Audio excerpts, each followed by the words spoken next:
Კვირტებიანი დაბრუნდა ეთერში ხათუნა ლაგაზიძე სახელმწიფო ხალხისთვის ჩვენი შემდეგი სტუმარი ჩვენ დღეს ძირითადად ვსაუბრობთ NDI-ის კვლევის იმ შედეგებზე რომელიც ეხება სოციალურ და ეკონომიკურ მდგომარეობას რას მიიჩნევენ მთავარ პრობლემად ქვეყნის მოქალაქეები საღამოშიდობისა ხათუნა მადლობა გადაცემაში მონაწილეობისთვის რისი მანიშნებელია თქვენთვის საარჩევნო პროცესში მყოფი პარტიისთვის ეს კონკრეტული მაჩვენებლები განსაკუთრებით ხუთეული რომელიც გამოიხატება შემდეგ პრობლემებში სამშობლო ადგილების, სიღარიბე, ტერიტორიული მთლიანობის პრობლემა, ფასების ზრდა და ინფლაცია და პენსიები.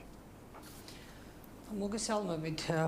ეს ასახავს სრულად იმ განწყობებს, რომელიც დღეს არის საზოგადოებაში.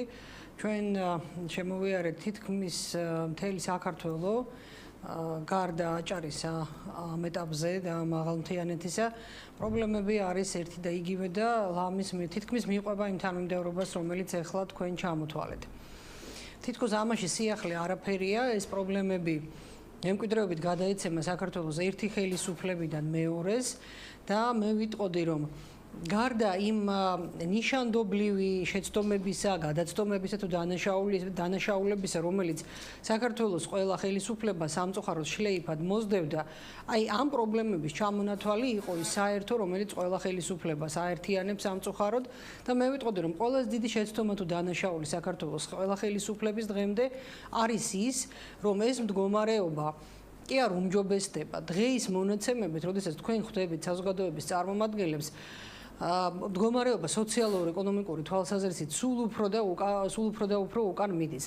ერთია ციფრები და სტატისტიკა, რომელიც ასახავს ბუნებრივია მეტნაკლებად რეალობას და მეორე, როდესაც თქვენ ხვდებით მოსახლეობას და ხანდახან გამოუვალ მდგომარეობაში ხართ, იმიტომ რომ საქართველოს ყველა რაიონში ერთი და იგივე პრობლემებით დატვირთული უმუშევარი უსახლკარო სოციალურად დაუცველ ადამიანებთან შეხვედრა ეს არის უზარმაზარი სტრესი დამერწმუნეთ და რაღაცა მომენტში ხვდები რომ ამ ქვეყანას ჭირდება რადიკალური ცვლილებები, ძალიან დიდი ინვესტიციები, ძალიან რევოლუციური ეკონომიკური რეფორმა იმისათვის რომ მოხდეს მეტნაკლებად საღაზრთან მიახლოებულ დროში მე ასე ვიტყოდი რეალური და ხელშესახები ცვლილებები სოციალურ და ეკონომიკურ ხათუნა ალბათ სავარაუდოდ აუდიტორია ეძებს ასეთ პარტიას საარჩევნოთ რომელიც მოახერხებს და შეუცვლის ესეთი ფუნდამენტურად ბევრ პრობლემას მოუგვარებს თუმცა ეს 51% რომელიც აცხადებს რომ მათი ოჯახური მდგომარეობა 2012 წლის ოქტომბრის შემდეგ არ შეცვლილა არის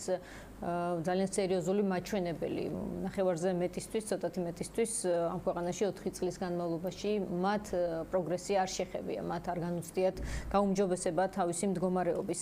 მე მაინტერესებს აი ამ ფონზე, როდესაც მთავარი ინტელექტუალური რესურსი თავმოყრილი იყო ჯერ ნაციონალურ მოძრაობაში, ახლა ოცნებაში, ჩვენ რატომ უნდა ვიფიქროთ, რომ რომელიმე მესამე შეძლებს იმის გაკეთებას, რაც ვერ შეძლო კარგად მობილიზებულმა, კარგად დაფინანსებულმა ორმა ხელისუფლებამ მხედველობაში მაქვს სააკაშვილის და თქვათ ივანიშვილის და ვარქვათ ასე, იმიტომ რომ ეს ასეა რეალურად.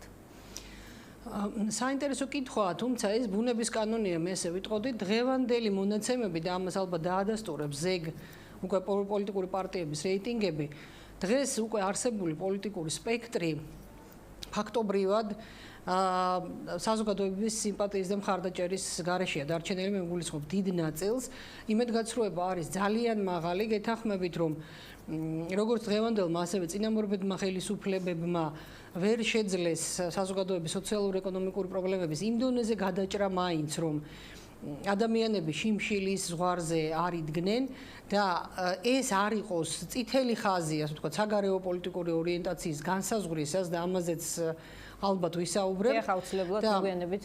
დღეს ამოსავალი, როგორც გითხარით, გახლავთ ის, რომ არსებული პოლიტიკური სპექტრით უკლებლივ ყველათი არის იმედგაცრუება. შესაბამისად, საზოგადოება ღია ახალი სახეებისთვის, ახალი იდეებისთვის, ახალი ინტელექტუალური რესურსისთვის და შესაბამისად მოთხოვნაც არის გაზრდილი. აი ეს არის სწორედ ის ნიშა, რომელი ნიშის იმედადაც თუ შეიძლება ითქვას, ჩვენ შემოვდივართ პოლიტიკაში. და შემოვდივართ ბუნებრივია ძალიან პოპულარული ლიდერით, როგორიც არის პაატა ბურჭულაძე, მაგრამ მასთან ერთად ახალი თაობით და ძალიან მაღალი კვალიფიკაციის გუნდით.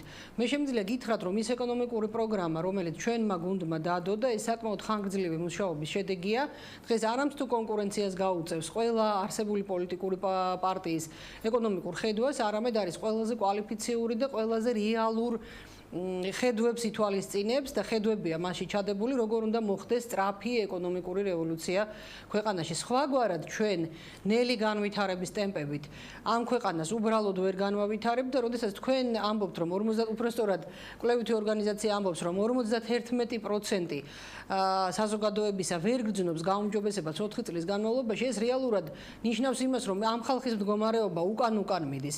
იმიტომ რომ მოგეხსენებათ, შეუძლებელია ერთ ადგილზე იდგე და წინსვლა, ასე ვთქვათ, ყოველთვის ერთ ადგილზე დგომა ნიშნავს უკუსვლას რეალურად და აქედან გამომდინარე შეხვედრებისას ეს ძალიან ნათლად ჩანს, რომ საზოგადოების უმეტესი ნაწილი იმას კი არ ამბობს, რომ სტაგნაციაა ქვეყანაში, მხოლოდ ამბობს იმას, რომ მათი სოციალური და ეკონომიკური მდგომარეობა უკან მიდის.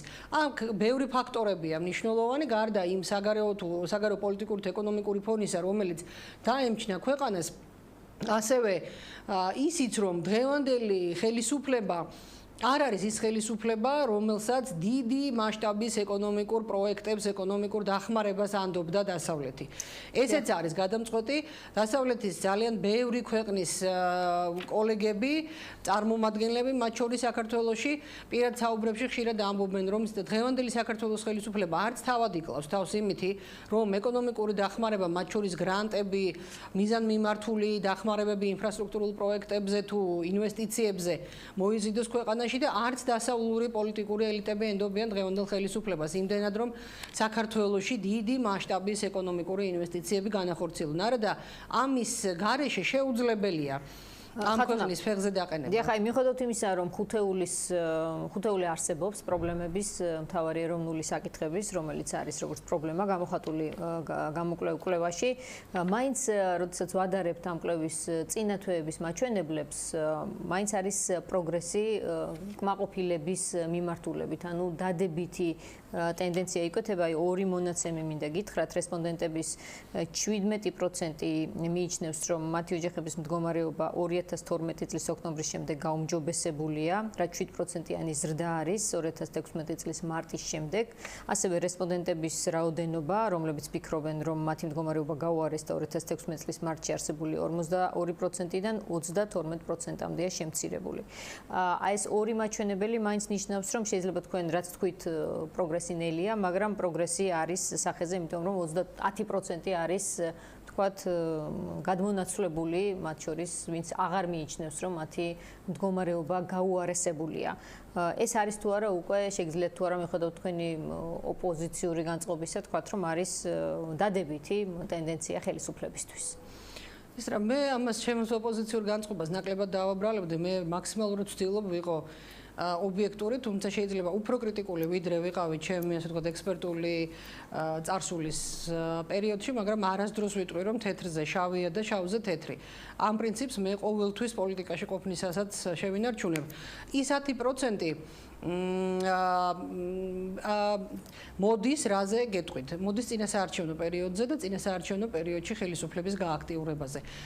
ის რაც არაკეთა თუ ვერაკეთა ქართულმა ოცნებამ განვლილი 4 წლის განმავლობაში, დღეს ყველა რაიონსა და ყველა რეგიონში მობილიზებულია სახსრები, როგორც ინფრასტრუქტურულ პროექტებზე, ასევე სოფლის განვითარების პროგრამებზე და დღეს ხდება იმისი კომპენსირება თითქოს და ერთგვარად, რაც უნდა გაკეთებულიყო განვლილი წლების განმავლობაში. ბუნებრივია ეს ადამიანებს უქმნის განწყობას, რეალურს თუ ირეალურს იმისა, რომ რაღაცა დაიძრა ადგილიდან, ეს არის წინასაარჩევნო პერიოდში გააქტიურებული ხელისუფლების გამოძახილი, მაგრამ ეს არ არის ამ ხელისუფლების სისტემური სახე.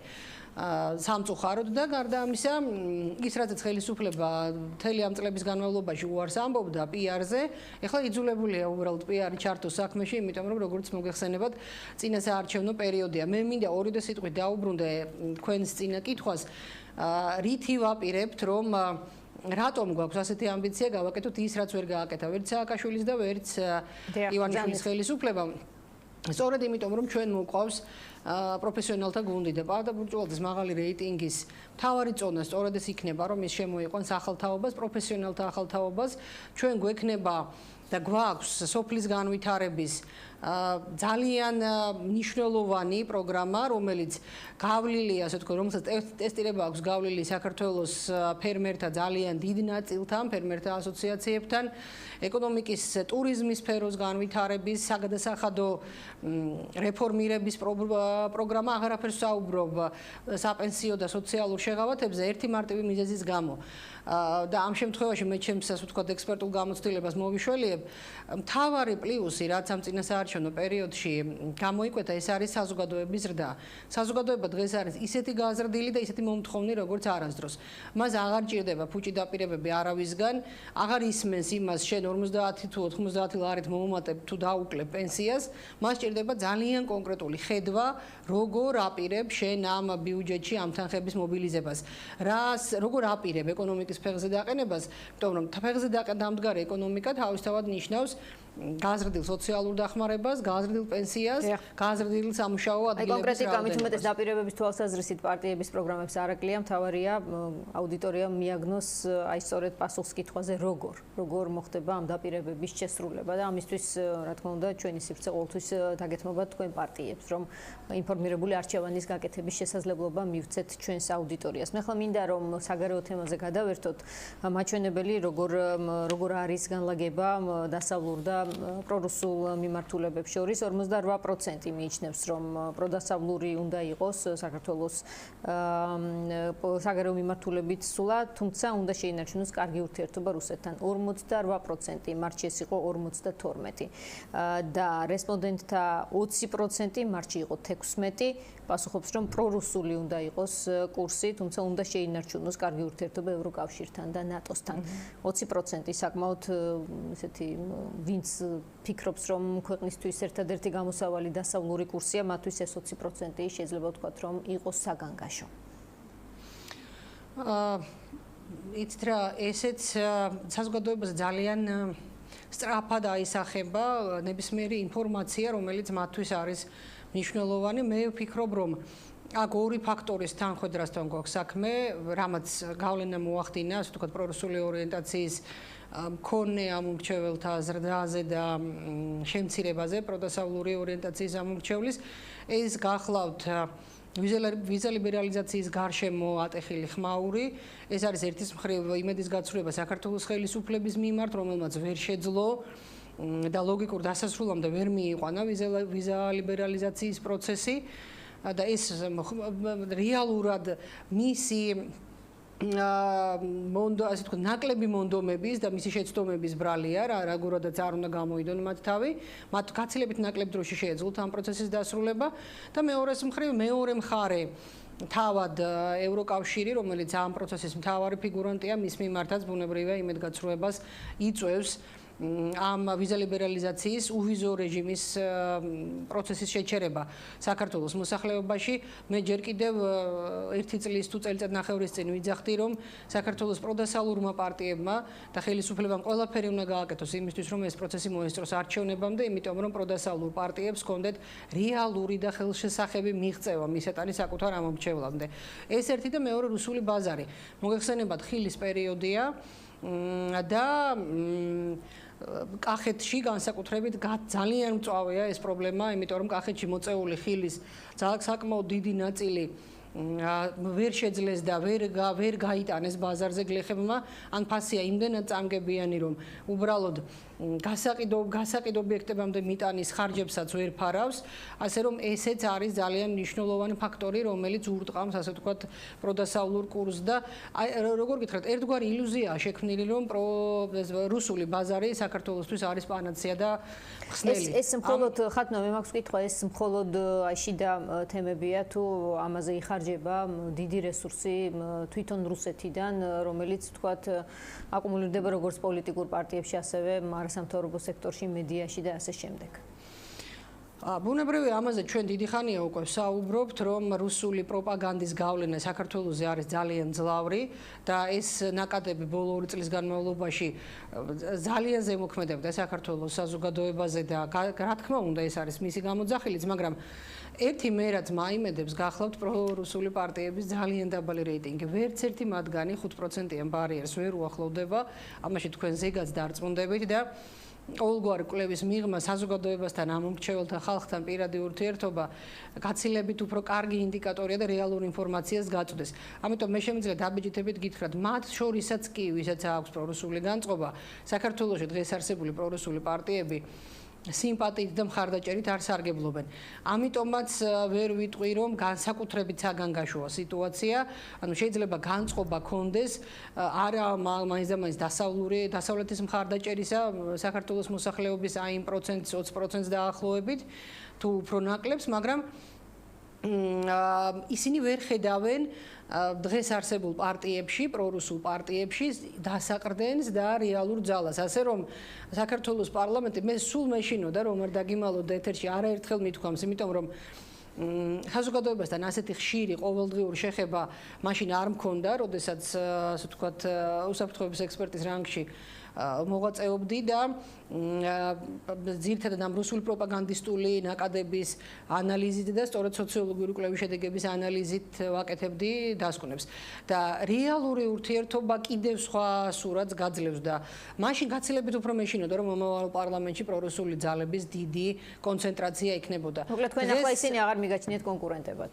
არა, ჩვენ პარტიას კონკურენტება და არც ქართული ოცნება და ნაციონალური მოძრაობა მიაჩნია იმ თვალსაზრისით, კონკურენტები რა თქმა უნდა, ოპონენტები რა თქმა უნდა ისინი არიან, მაგრამ ჩვენ გვაქვს ძალიან დიდი რესურსი იმისა, ყველაზე დიდი რესურსი, მოდით ასე ვთქვათ, რომ ჯერ კიდევ ჩამოუყალიბებელი ამომრჩეველი და დამარწმუნოთ, რომ ისი წილის დიდი იქნება, ზეგ როდესაც ჩვენ შედეგებს ვნახავთ, აი ეს ჩამოუყალიბებელი ამომრჩეველი ჩვენსკენ მათი მეძე ძალიან ბევრი პარტია ხათუნა. ვერ იქნება ძალიან ბევრი პარტია იმის გამო რომ მათ ამ პარტიების ძალიან დიდმა ნაწილმა თავისი მოჭამა როგორც ინტელექტუალური რესურსი ასევე მათ ხელისუფლებაში ყოფნის დროს დადებითთან ერთად ძალიან ბევრი უარყოფითი დააგროვეს და ამიტომ საზოგადოება არის სიახლის მოლოდინში. მე რეალურ ინფორმაციას გაწვდით. როგორ შევძლებთ ამისათვისებას? ეს უკვე მთლიანად ჩვენზე იქნება დამოკიდებული. საზოგადოება სიახლეს ელოდება დაიღალა იმითი, რაც დღეს რასახეთ დღეს შეიძინა ქართულმა პოლიტიკამ ინტრიგების, ურთიერთდაპირისპირების, სიბინძურის, ასე ვთქვათ, მორალური თუ ფსიქოლოგიური ტერორის და ასე შემდეგ და ასე შემდეგ. და ფინალში მოკლედ მინდა მიპასუხოთ კითხვას, მაინც რა პოზიციონირებას ელით ზეგინდელ კვლევაში? თქვენი პარტიის ბუნებრივია. იცით რა, წინასწარ ამის თქმა გამიჭირდება, თუმცა სულ მცირე შენარჩუნებული უნდა გქონდეს ლოგიკურად ის ადგილი, რომელიც გქონდა ბოლო კვლევებით, ანუ მესამე ადგილი, თუმცა როგორც მოგახსენეთ, აი ეს რესურსი, რომელიც ჩამოუყალიბებელი ამომრჩევლის სახით არის დღეს საქართველოში, ჩვენ გვაძლევს ძალიან დიდ ფორას, რომ გადავინაცვლოთ არა მხოლოდ მეორე, არამედ პირველ ადგილზეც, თუმცა როგორც მოგახსენეთ, დანარჩენი ყველაფერი ჩვენზეა.